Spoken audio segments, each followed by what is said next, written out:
Meu marido estava afastado da empresa há 6 meses por dor na coluna. Ele ficava de cama o dia inteiro, deprimido, dizendo que queria desaparecer para sempre. Eu trabalhava 12 horas por dia, chegava em casa morta de cansaço e ainda cuidava dele. Para ficar mais tranquila, instalei câmeras escondidas pela casa para ficar de olho nele. No dia seguinte, abri o aplicativo no trabalho e congelei. Assim que eu saía de casa, ele se levantava, fazia musculação, bebia cerveja e passava a tarde inteira furunfando com a vizinha casada. Ele achava que eu era otária, mas a vingança que eu preparei foi tão devastadora que fiz ele borrar as calças, literalmente. Fica até o final porque o que aconteceu depois foi épico. Trabalhar com logística em um dos maiores centros de distribuição de Seattle não é um emprego. É um teste de resistência. Meu dia começa quando a maioria das pessoas ainda está no segundo estágio do sono profundo. Às 5h45 da manhã, o despertador toca, mas meu corpo já está em alerta. Eu sou supervisora de inventário e fluxo de carga, o que significa que meu cérebro funciona como uma planilha de dados viva. Eu gerencio 12 horas de plantão por dia, das 8 da manhã às 8 da noite. Se uma carga de componentes eletrônicos atrasa, ou se um lote de mercadoria desaparece nas docas, a culpa é minha. É um trabalho seco, barulhento e que exige uma frieza que pouca gente possui. Mas por ironia, enquanto eu rastreava com precisão cirúrgica cada palete que entrava no meu galpão, eu estava sendo completamente cega para o que estava sendo desviado dentro da minha própria casa. Eu conheci o Theo há 10 anos, exatamente naquele mesmo pátio de manobras. Naquela época, nós éramos jovens, ambiciosos e cheios de uma energia que parecia inesgotável. Eu era uma assistente de inventário novata e ele era o líder da equipe de carregamento, o cara que todo mundo respeitava porque ele resolvia qualquer crise de transporte em 5 minutos. O Theo tinha aquele tipo de presença física que impunha respeito.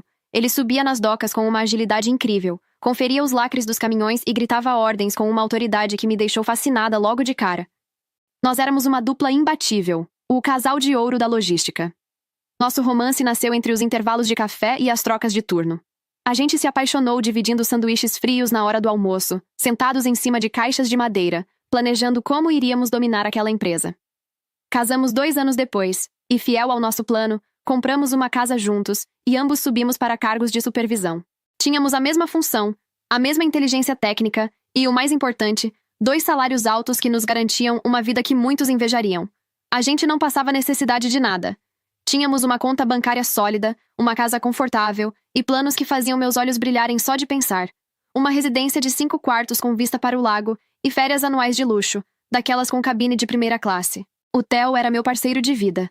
O homem que entendia por que eu chegava em casa com os pés inchados e a mente frita após 12 horas de barulho de máquinas, porque ele fazia exatamente o mesmo.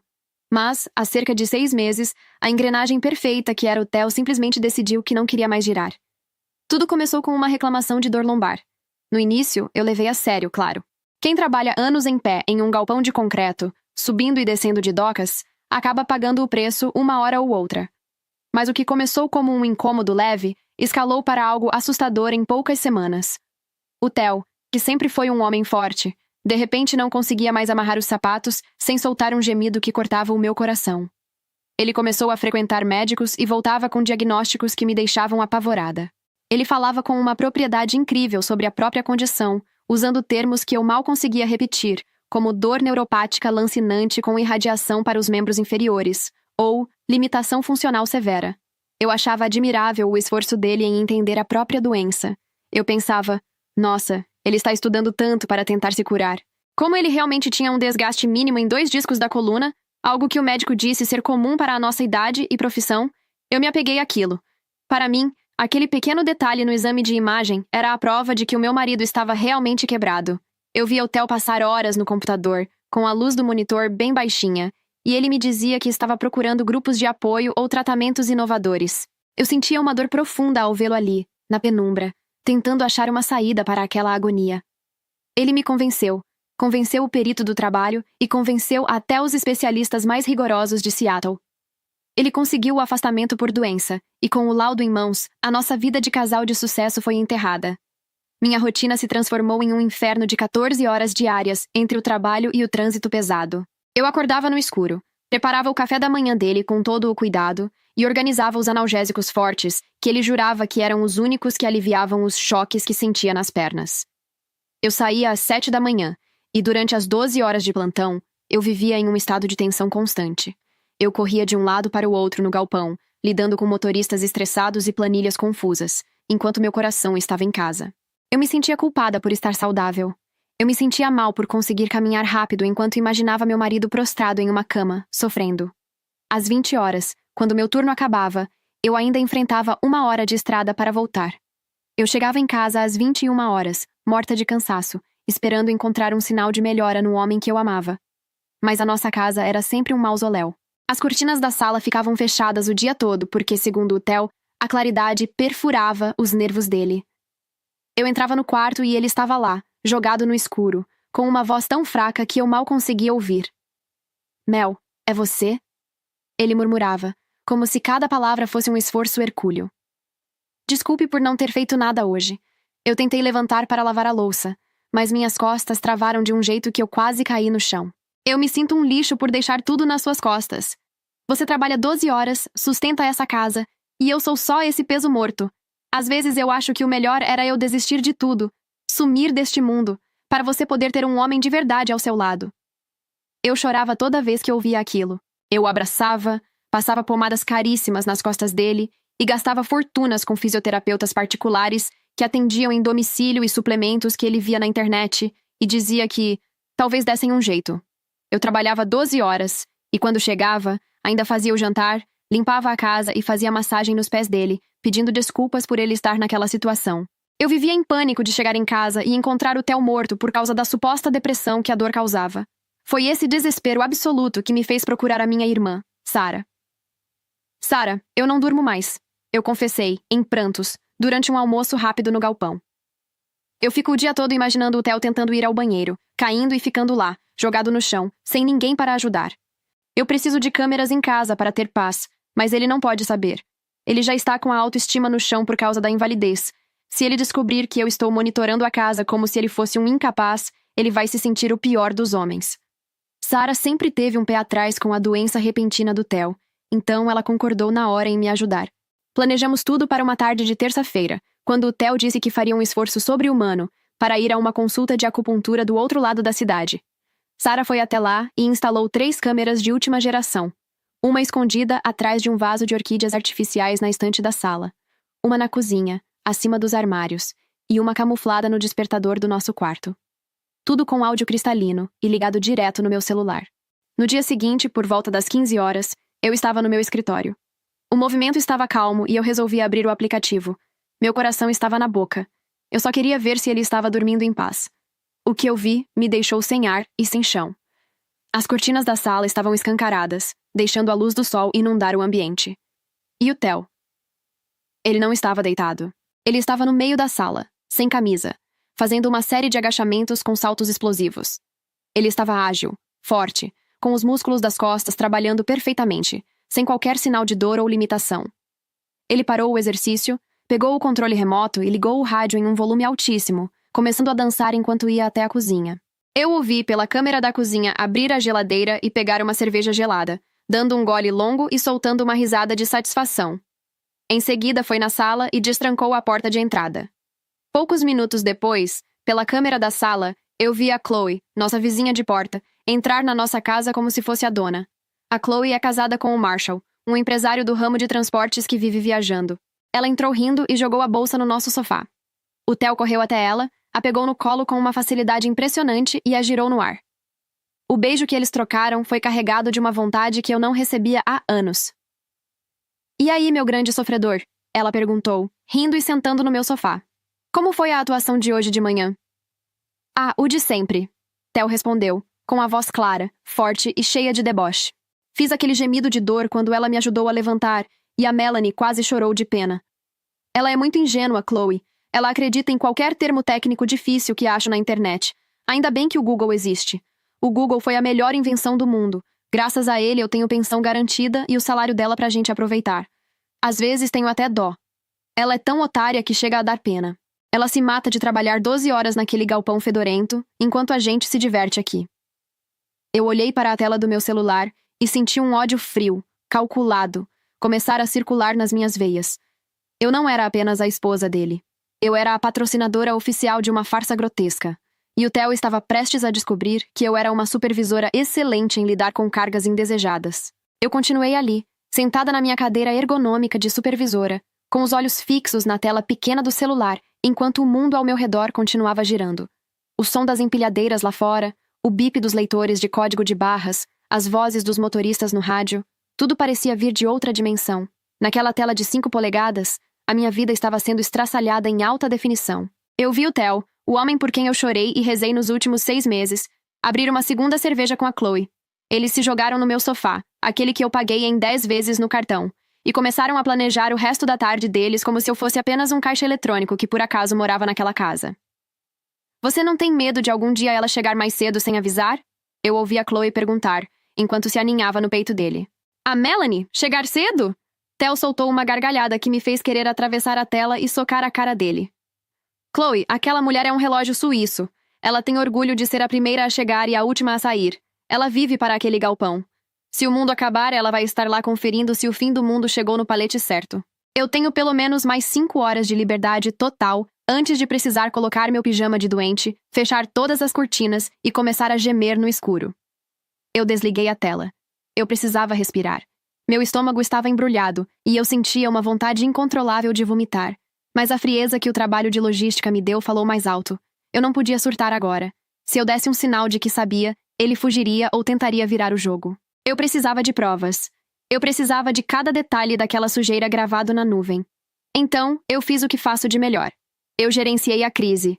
Voltei para as minhas planilhas, assinei as liberações de carga e terminei meu turno às 20 horas, como se nada tivesse acontecido.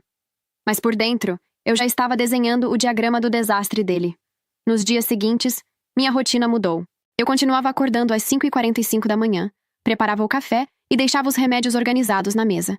Mas agora eu observava tudo com olhos de águia. Pelas câmeras, eu descobri o ritual dele. Assim que eu fechava a porta da frente, o Theo ia até a cozinha e jogava quase todos os comprimidos de analgésicos e antidepressivos caríssimos direto no triturador da pia. Ele não queria os efeitos colaterais de remédios que não precisava. Mas havia uma exceção. Ele sempre tomava o suplemento vitamínico, uma cápsula grande e alaranjada que eu comprava em uma farmácia de manipulação. Ele dizia para mim que esse remédio era para fortalecer os nervos. Mas na câmera eu o ouvi dizer para a Chloe que tomava só aquele porque dava energia para aproveitar a tarde com ela. Eu o beijava na testa antes de sair, sentindo o nojo subir pela garganta, e ele retribuía com aquele olhar de cachorro abandonado. Tenha um bom dia, Mel. Desculpe por não ser o marido que você merece, ele dizia. Você é exatamente o marido que eu mereço ter agora, Theo. Eu respondia, com um duplo sentido que ele, na sua arrogância, jamais perceberia. Assim que eu chegava no centro de distribuição, eu ligava o monitoramento. Eu passei a viver 2 vidas, 12 horas sendo a supervisora Melanie e 12 horas sendo a espectadora da traição do Theo. Eu gravei tudo. Gravei o Theo fazendo musculação na sala com os halteres que ele dizia que não conseguia nem levantar para limpar o pó. Mas o momento mais asqueroso aconteceu na tarde de quinta-feira. O Theo estava na cozinha com a Chloe, e eles estavam contando dinheiro. Dinheiro que eu tinha dado a ele para as sessões de fisioterapia especializada. Olha isso, Chloe, o Theo disse, abanando um maço de notas. A otária me deu $500 hoje porque eu disse que tinha um novo tratamento experimental que o seguro não cobria.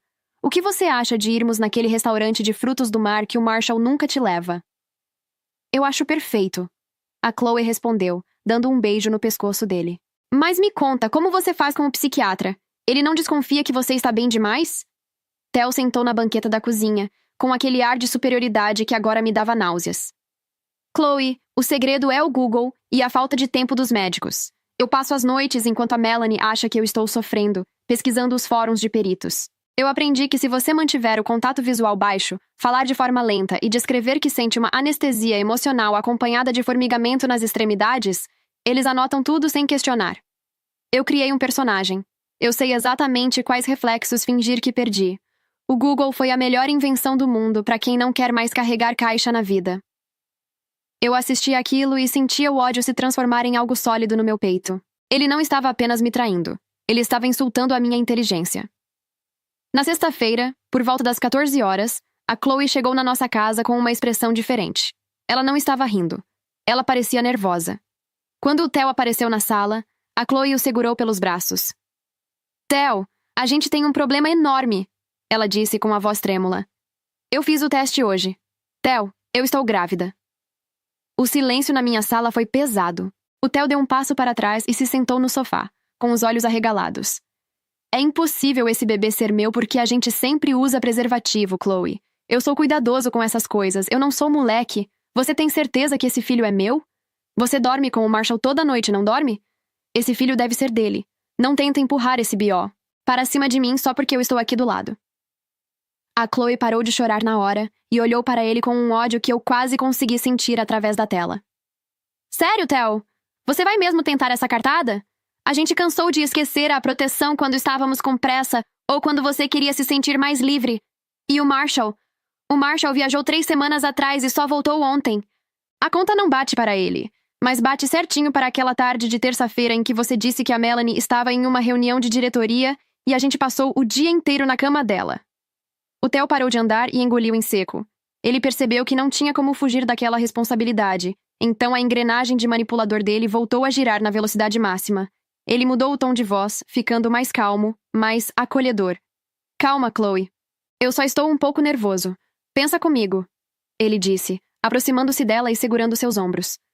O Marshall quer ser pai há anos, não quer?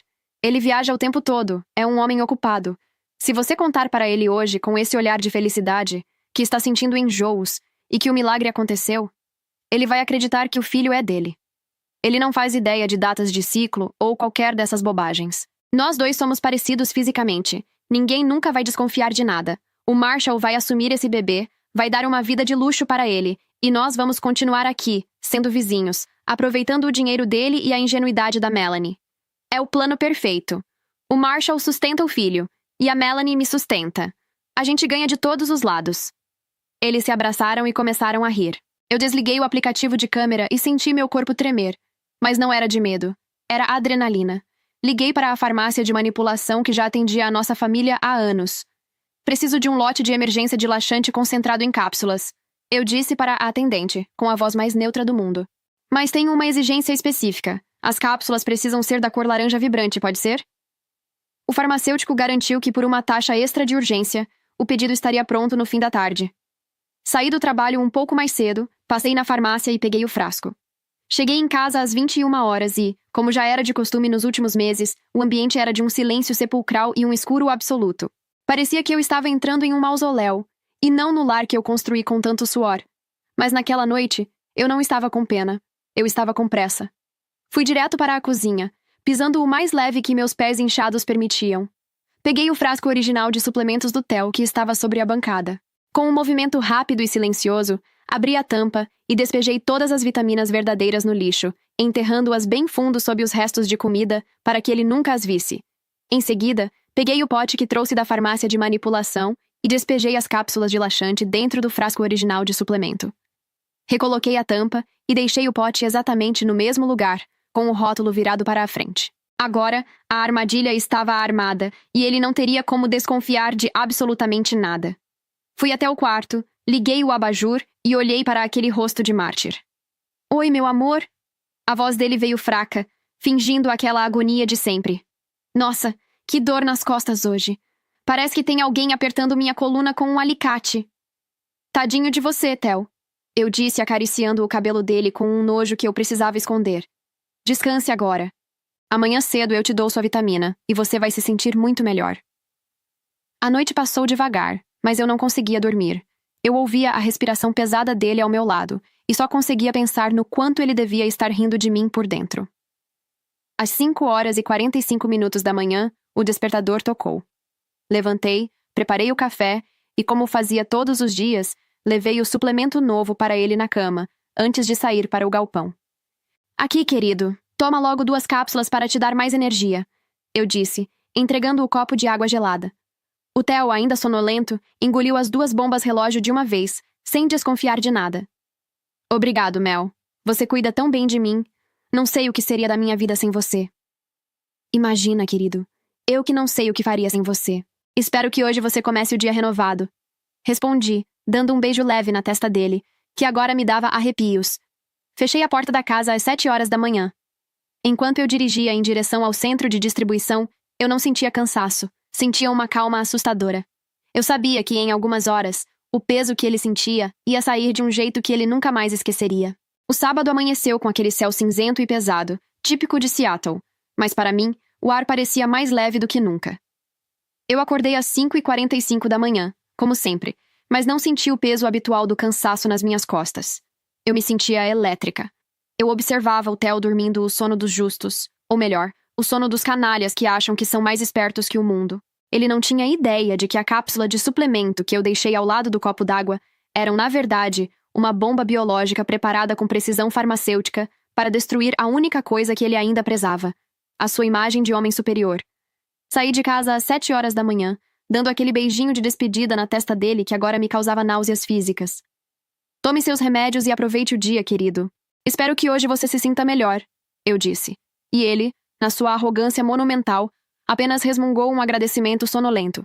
Dirigi até o centro de distribuição sentindo uma calma que eu não experimentava há 6 meses. Eu não era mais a esposa enganada. Eu era a supervisora de uma operação de demolição controlada. Cheguei ao meu escritório às 8 horas da manhã. Liguei o computador, abri as planilhas de rotina apenas para manter as aparências. Mas meu foco total estava no monitor secundário, onde o aplicativo das câmeras estava aberto em tela cheia. O áudio estava nos meus fones de ouvido, no volume máximo. Eu não queria perder um único suspiro, uma única risada debochada. Por volta das 10h15 da manhã, o espetáculo começou. O Theo levantou da cama, e eu percebi, pela câmera do quarto, que o semblante dele estava mudando. Ele sentou na beirada do colchão e levou as mãos à barriga. Ele não se moveu por 5 minutos, apenas respirando fundo, com o rosto ficando pálido. Eu sabia exatamente o que ele estava sentindo. Aquela primeira pontada, aquele aviso de que algo dentro do organismo estava se transformando em uma avalanche. Ele correu para o banheiro com uma urgência que ele nunca mostrou para fazer algo útil. Ficou lá dentro por 45 minutos. Eu ouvia o som das descargas. 1, 2, 5 vezes. Quando ele finalmente saiu, ele parecia um pouco trêmulo, mas a vontade de encontrar a amante era o combustível que mantinha aquele canalha em pé. Ele tomou um banho rápido, passou um perfume caro que eu dei de aniversário e vestiu as calças de linho branco. Ele se olhou no espelho, ajeitou o cabelo e, antes de ir para a sala, fez o que selou o seu destino. Foi até a cozinha, pegou o pote de suplemento e engoliu mais 2 cápsulas. Eu quase gritei de alegria no escritório. Ele achava que estava se dando um bônus de energia. Ele estava apenas jogando gasolina em um incêndio florestal. Às 11h10, a Chloe entrou na casa com aquela confiança de quem era a dona do pedaço. Ela estava usando um vestido de seda verde, curto e vulgar, o mesmo que eu vi nas gravações da semana passada. Ela jogou a bolsa na mesa e foi direto para o colo do Theo, que tentava manter a pose de garanhão apesar do suor frio que escorria pela sua testa. Finalmente! Eu ouvi a voz dela pelo alto-falante do meu computador. Eu esperei o Marshall colocar o último taco de golfe no porta-malas e sair da garagem.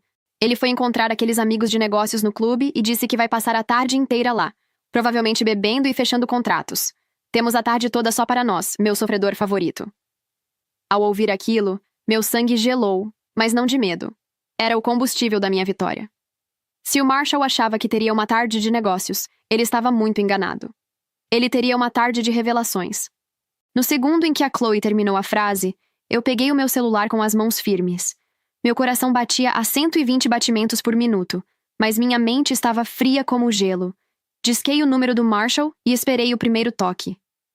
Marshall, é a Melanie. Minha voz saiu embargada. Um trabalho de atuação digno de um Oscar. Marshall, por favor, me desculpa te ligar assim. Eu estou no trabalho e estou tendo um ataque de pânico. Eu recebi um alerta no meu sistema de segurança agora há pouco. Eu vi a Chloe entrando na minha casa. Marshall, o Theo está lá sozinho. Eu tenho suspeitado de algo há meses, mas eu me recusava a acreditar. Acho que eles estão tendo um caso. Por favor, me diz que você pode passar lá agora. Eu não consigo sair do galpão, estou presa em uma auditoria. O Marshall ficou em silêncio por 3 segundos. Eu estou a 15 minutos de casa, Melanie. Eu vou dar meia volta agora mesmo. Se eu pegar aqueles 2 juntos, eu não respondo por mim. Fica calma, eu vou resolver isso agora. Eu desliguei e voltei meus olhos para a tela. A cena na minha sala era o ápice da podridão humana. A Chloe estava sentada no colo do Theo, rindo, contando como o Marshall tinha sido fofo, ao acreditar que ela estava apenas com um enjoo matinal. Ele é tão idiota, Theo, ela dizia, acariciando o rosto dele. Ele já está falando em reformar o quarto de hóspedes para o bebê.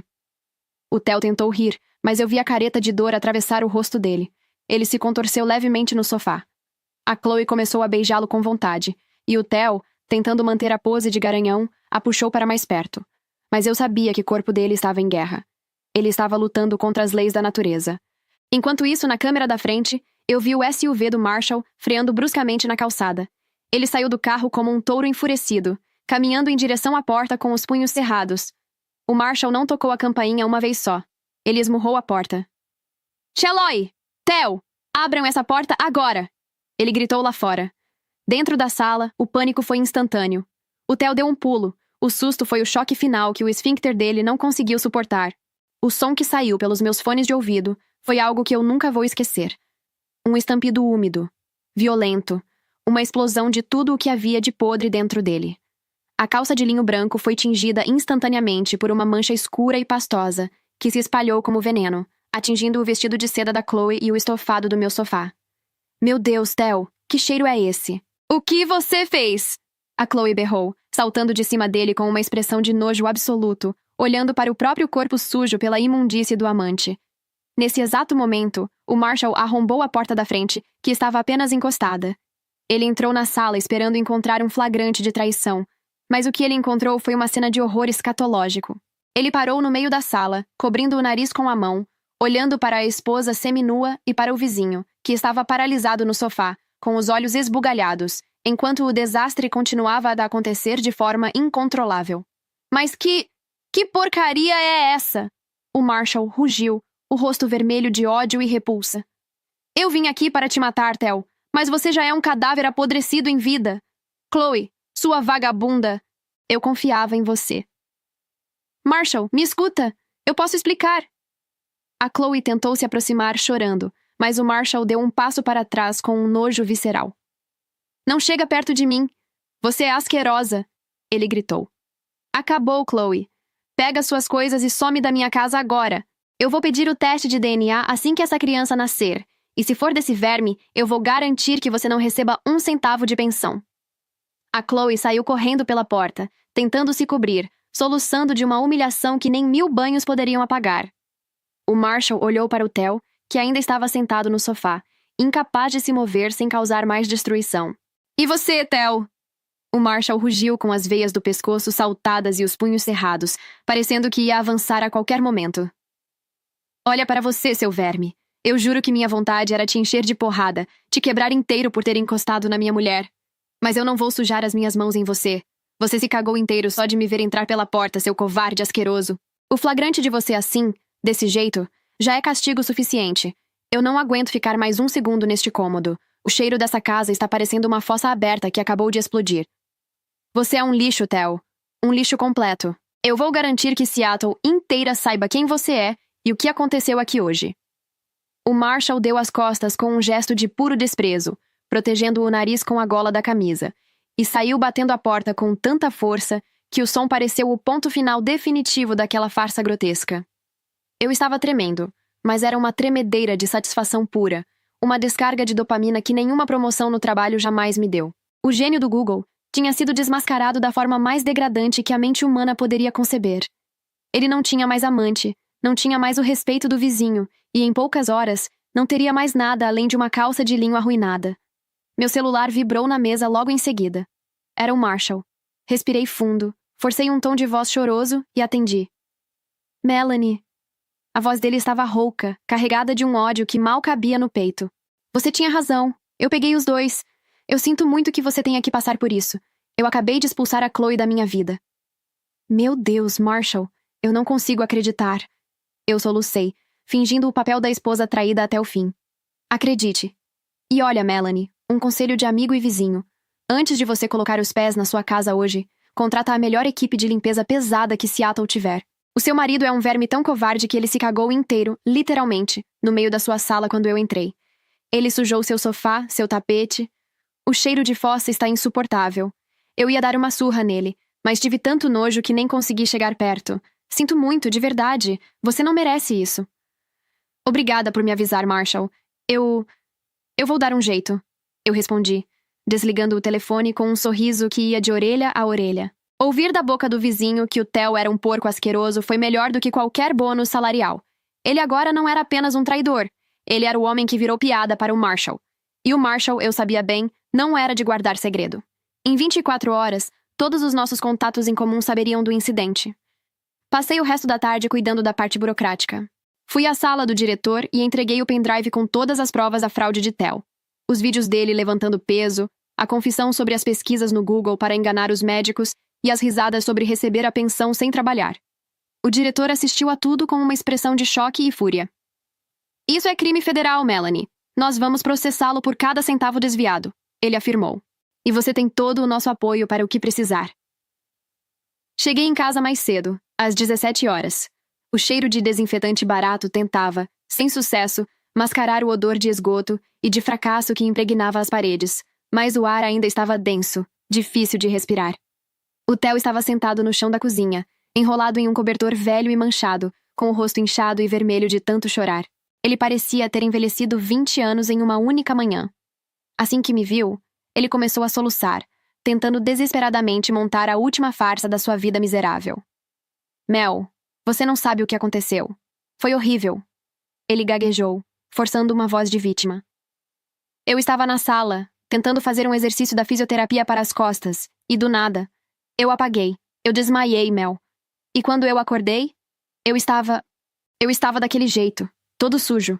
Foi a maior humilhação da minha vida. Ele limpou o nariz na ponta do cobertor e me olhou com uma cara de pau que me deu vontade de rir. Eu tentei limpar, juro que tentei, mas a dor nas costas estava insuportável.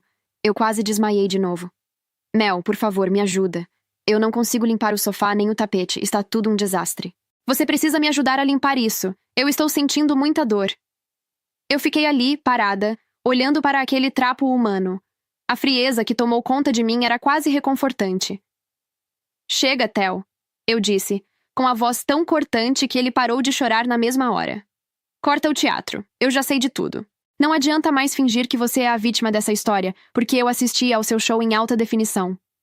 Ele arregalou os olhos, mas continuou em silêncio. Eu continuei, despejando cada palavra como se estivesse assinando um decreto de despejo. Eu instalei câmeras pela casa toda, Theo.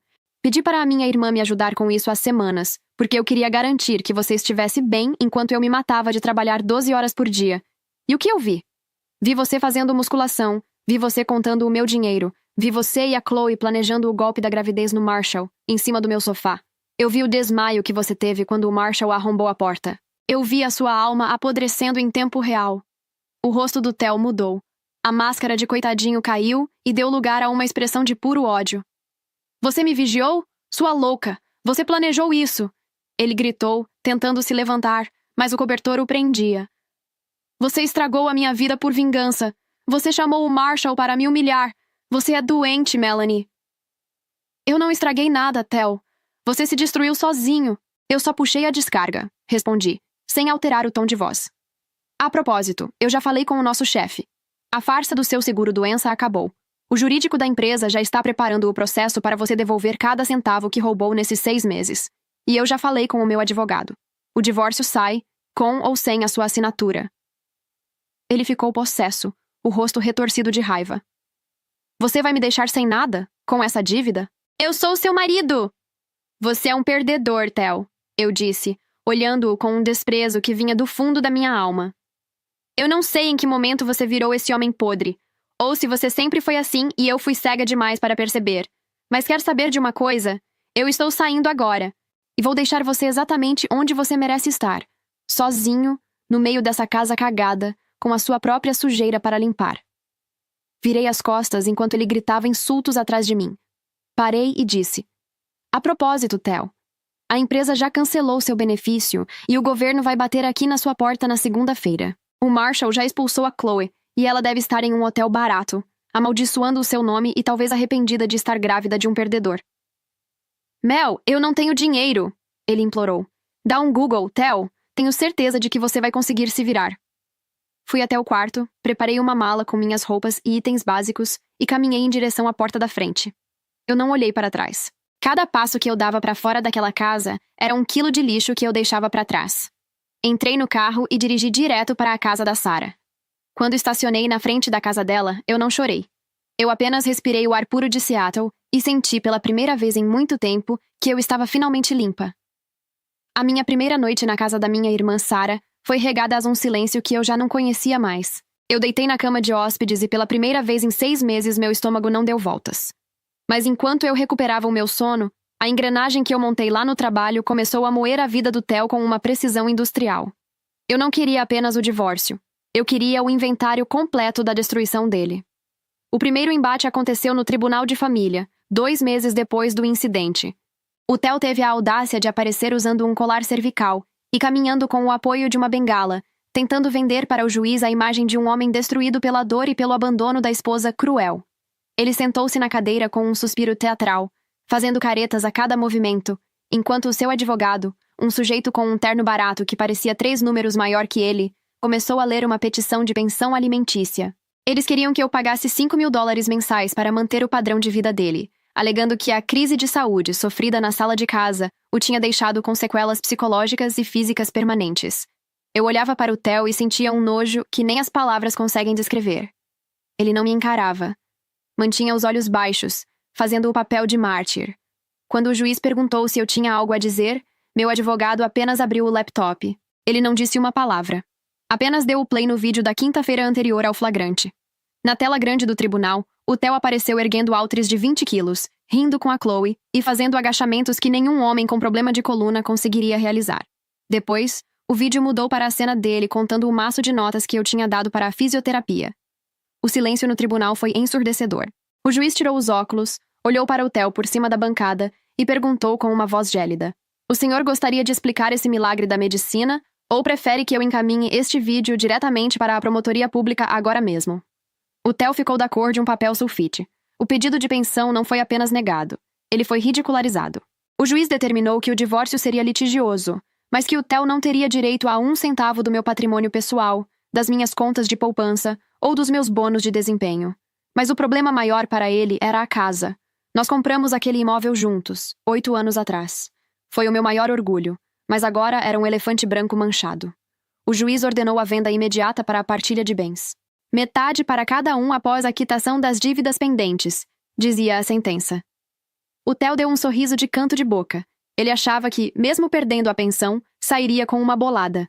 Ele já devia estar imaginando os milhares de dólares na conta dele. O que ele não contava era com a velocidade da Justiça do Trabalho e do governo federal. Enquanto o corretor tentava, sem sucesso, vender a nossa casa, o processo pelos recebimentos indevidos corria como um trem-bala. A empresa onde trabalhamos foi implacável. Eles não aceitaram apenas a devolução do que foi pago. Eles exigiram multas, juros e o ressarcimento dos custos operacionais da fraude. A conta final que o governo e a empresa apresentaram para o Theo foi de $100.000 redondos. $100.000 de multa por ter se fingido de morto para ganhar a vida. A venda da casa foi uma humilhação à parte. Seattle estava com o mercado aquecido, mas a casa do cheiro estranho virou uma lenda urbana entre os corretores. Eu recebia os relatórios das visitas. Potenciais compradores desistiram no hall de entrada. Interessados reclamaram de odor persistente no piso de madeira da sala. Ninguém queria pagar o preço de mercado por um lugar que parecia ter uma fossa aberta sob o assoalho. No fim, depois de 4 meses mofando nas imobiliárias, um investidor que compra imóveis para reforma pesada fez uma oferta. $250.000. Era quase 50 mil a menos do que a casa valia, mas era pegar ou largar. Eu assinei na hora. Eu queria me livrar daquele peso. O Theo assinou rangendo os dentes, achando que, dos 250 mil, ele ainda levaria a metade dele. No dia da liquidação do imóvel, fomos ao cartório. O Theo chegou com uma postura vitoriosa, como se tivesse vencido uma guerra. Ele achava que ia sair de lá com $125.000. Mas quando o tabelião começou a ler a ordem de pagamentos, o mundo dele desabou novamente. "Do valor referente à parte do Sr. Theo", começou o tabelião, com aquela voz burocrática e fria. "Há ordens de bloqueio judicial e penhora imediata referente ao processo número tal, da Receita Federal e da Justiça do Trabalho. Valor total do bloqueio, $100.000. O Theo deu um pulo da cadeira. "O quê? Você não pode fazer isso. Esse dinheiro é meu. É a minha parte da casa." "O senhor tem uma dívida de fraude com o governo, Sr. Theo. O dinheiro nem vai passar pela sua mão." O tabelião respondeu, sem sequer olhar para ele. No final das contas, o grande golpe do Theo rendeu a ele exatamente $25.000. $25.000 para um homem que agora não tinha emprego, não tinha teto, tinha o nome manchado em toda a cidade, e uma amante grávida que exigia luxo. Eu, por outro lado, saí de lá com os meus $125.000 intocados, protegidos pela minha integridade. Olhei para o Theo no corredor do cartório e ele parecia um homem que tinha acabado de levar uma surra. A Chloe, que estava esperando por ele no carro, achando que eles iam direto para uma concessionária comprar um SUV novo, quase teve um infarto quando viu o cheque de 25 mil. O Marshall já tinha chutado a bunda dela sem um centavo, fiel ao contrato pré-nupcial que a proibia de trair. O encontro dos dois amantes, perfeitos no estacionamento do cartório, foi digno de uma tragédia grega. Eu passei pelo carro deles e ouvi os gritos dela.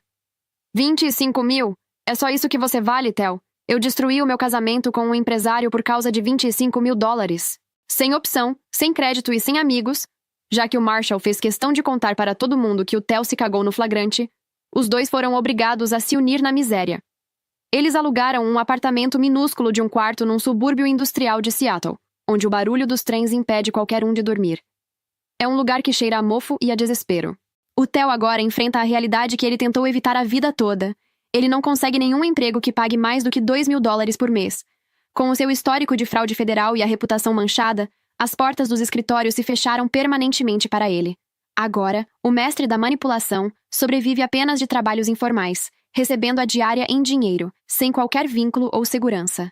A última vez que ouvi falar dele através de conhecidos, ele estava trabalhando em um lava-rápido de beira de estrada, logo ao lado da linha do trem. O homem que se achava sofisticado demais para trabalhar 12 horas por dia num galpão agora, passa 10 horas debaixo de sol e chuva, esfregando pneus e limpando a sujeira dos outros por alguns trocados no final do dia. Além disso, ele ainda precisa cumprir o serviço comunitário, limpando banheiros públicos para abater as custas do processo. O filho deles nasceu, e o karma foi tão preciso que o menino é a imagem viva do Theo. A Chloe olha para aquela criança e não vê um milagre, vê o motivo de estar presa a um homem que ela agora despreza. Eles moram juntos por pura necessidade logística, dividindo as contas para não serem despejados, odiando-se cada vez mais a cada refeição de macarrão instantâneo que fazem naquela cozinha gordurosa. Ela grita que ele é um cagão, e ele grita que ela é uma vadia interesseira. É a sinfonia perfeita do fracasso. Eu segui o meu plano com a frieza de sempre. Peguei o meu dinheiro e dei entrada numa casa nova. É uma casa de 2 quartos, moderna, com um jardim que eu mesma cuido. O piso é de porcelanato branco, impecável, e não há um único tapete na sala. Eu gosto de ouvir o som dos meus passos no chão limpo. Nossa casa onde o Theo viveu a farsa dele demorou 6 meses para ser ocupada. O novo dono teve que contratar uma empresa especializada para arrancar todo o piso de madeira, porque o cheiro de esgoto, que na verdade era o cheiro da alma do Theo, tinha se tornado parte da estrutura. Ontem, recebi uma promoção no galpão. Agora sou supervisora regional. Ganhei um bônus que, sozinho, é maior do que o cheque que o Theo recebeu no divórcio. Sentei-me na minha varanda, abri uma garrafa de espumante e olhei para o céu de Seattle. Eu não sinto raiva. Eu não sinto tristeza. Eu sinto apenas o prazer de saber que, no final das contas, a logística do universo é infalível. Ele entrega exatamente o que você despacha. O Theo despachou sujeira, mentira e arrogância. E foi exatamente isso que ele recebeu de volta, com juros e correção monetária. Eu brindei ao meu reflexo. Eu estava finalmente em casa. E desta vez, o cheiro era doce. E é assim que termina a história de como eu descobri que estava sustentando uma farsa. Se você chegou até aqui, muito obrigada mesmo. Sei que não é fácil ouvir uma história tão pesada quanto essa, mas às vezes a gente precisa compartilhar essas experiências para lembrar que, por pior que seja a traição, a gente sempre pode virar o jogo.